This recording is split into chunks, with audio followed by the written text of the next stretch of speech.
তো মৃত্যুর যে যন্ত্রণা কষ্ট এটা তাকে ভোগ করতে হবে, যত বড় ইমানদারি হোক, তিনি রাসূল হোক, তিনি নবী সাল্লাল্লাহু আলাইহি সাল্লাম, তাকেও।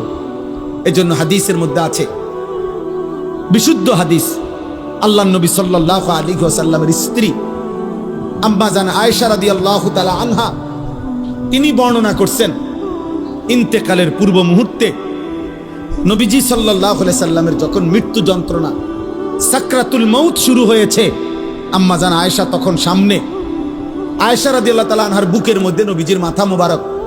এই অবস্থায় নবীজি, হযরত আয়েশা রাদিয়াল্লাহু তাআলা আনহা বলেন, নবী সাল্লাল্লাহু আলাইহি সাল্লামের কপাল মোবারক ঘামে ভিজে গেছে, আমি একটা বাটির মধ্যে করে পানি এনে দিলাম।